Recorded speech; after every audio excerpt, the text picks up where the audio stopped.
Brandon Swanson's disappearance is one of those rare cases that feels almost unreal, not because supernatural elements are involved, but because everything about the night seems ordinary until the moment it wasn't.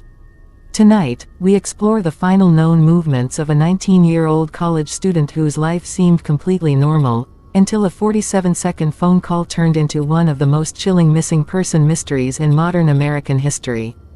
This is the story of determination, confusion, panic, and an unexplained vanishing that still haunts investigators and families more than a decade later. Welcome to today's deep dive into the vanishing of Brandon Swanson, a 47-second call that changed everything. It was May 14, 2008, just another late night for most. But for Brandon, a young man from Marshall, Minnesota, it marked the end of his spring semester at Minnesota West Community and Technical College. He spent the evening celebrating with friends in nearby Canby. Nothing wild, nothing unusual, just a night out with classmates, laughter, music, and final goodbyes before summer break. Friends later reported that Brandon drank a little, but no one described him as intoxicated or unstable. Around midnight, Brandon left the gathering, headed toward his hometown, only a short 30-minute drive away. A distance he had traveled countless times. A route he could navigate in his sleep. And yet, something went wrong. Sometime between midnight and 2 a.m., Brandon's car left the road and ended up stuck in a ditch. It wasn't a violent crash, not even enough to damage the vehicle. In fact, when authorities later found the car, it looked perfectly fine. It almost seemed as though it had been gently placed there. But on this dark rural road, surrounded by endless fields and dirt paths that all looked the same, Brandon suddenly became disoriented. He believed he was close to Lind, a town southwest of Marshall. Confident in his location, he pulled out his phone and called his parents for help. This is where the night begins to unravel. His father, Brian, picked up the call. Brandon explained calmly that he had accidentally driven into a ditch and needed a ride home. He insisted he was okay and just wanted them to pick him up. His parents got in the car immediately and told him to keep talking so they could locate him more easily. Brandon agreed. As they drove toward Lind, he kept describing landmarks, pointing out where he believed he was. Gravel roads, fences, farm fields, nothing unusual for rural Minnesota. But after searching for several minutes, they couldn't spot his headlights anywhere. It was confusing. Brandon remained certain he knew where he was. His parents trusted him, but something wasn't matching. Growing slightly frustrated, Brandon finally decided he would walk toward what he believed was the nearest town, where his parents could meet him. He told them he saw lights off in the distance, what he thought were the city lights of Lind. "I'll walk toward the lights. Meet me there," he said. They agreed, and Brandon continued talking to them as he walked through the darkness. It was early morning now, around 2:15 a.m. The air was cold, the fields were silent, and the only sound on the phone was Brandon's steady breathing and the rhythm of his footsteps crunching on gravel. His voice was calm but tired. His parents drove toward the town, scanning the roads in hopes of seeing him appear out of the dark. Then, out of nowhere, Brandon's tone shifted. He suddenly said, "Oh, shit." His voice startled, urgent, and before his parents could ask what happened, the call ended. But here's the part that still shocks investigators: the call didn't drop. It ended. The line stayed connected for 47 long, silent seconds. No words, no movement, no background noise, just dead air. His parents kept shouting his name, hoping he could hear them. But there was no response. And then, finally, the line went silent. Panic set in immediately. They tried calling him back again and again. The phone rang each time, but Brandon never picked up.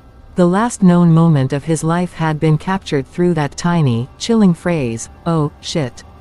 And whatever happened right after remains one of the greatest mysteries in Minnesota history. At sunrise, authorities launched a search. But right away, something strange was discovered: the car wasn't near Lind. Not even close. In fact, it was found near Taunton, almost 25 miles away from where Brandon thought he was. This raised the first major question: how did Brandon get so lost on a route he'd driven hundreds of times?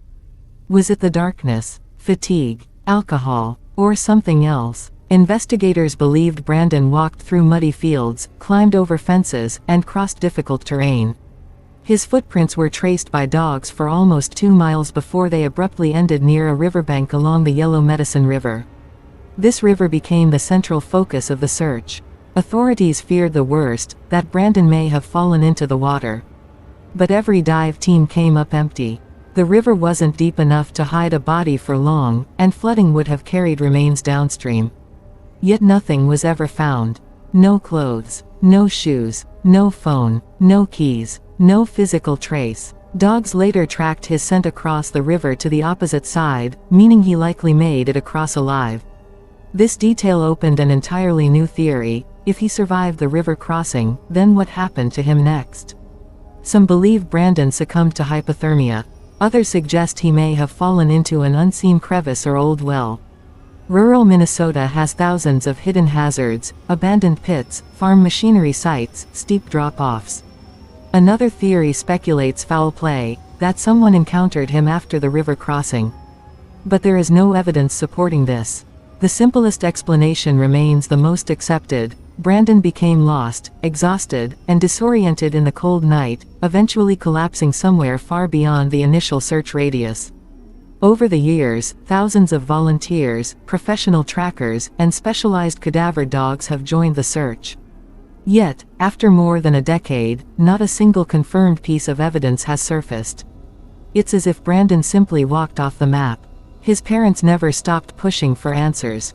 Their determination led to the creation of Brandon's Law, which requires immediate police action in missing adult cases, removing the outdated rule that adults must be missing for 24 hours before authorities respond. This law has since saved countless lives. But for the Swanson family, justice still feels incomplete. Today, the disappearance of Brandon Swanson stands as one of the most perplexing missing person cases in American history. A young man walking in the darkness toward lights that weren't really there. A 47-second silent call that contains the final known moment of his life. And a trail that simply ends. No matter how many times investigators retrace the steps, the ending is always the same: an open field, a quiet river, and a mystery frozen in time. And so, the question remains, what happened to Brandon Swanson during those final moments? Was it an accident, a sudden fall, a misstep in the darkness, or something far more mysterious? Until evidence is found, the truth lies buried somewhere in the fields of Minnesota. One thing is certain: his story continues to echo through time, reminding us how a single moment can change everything. If you want more true crime deep dives like this, stay tuned, stay aware, and remember, every case deserves to be told.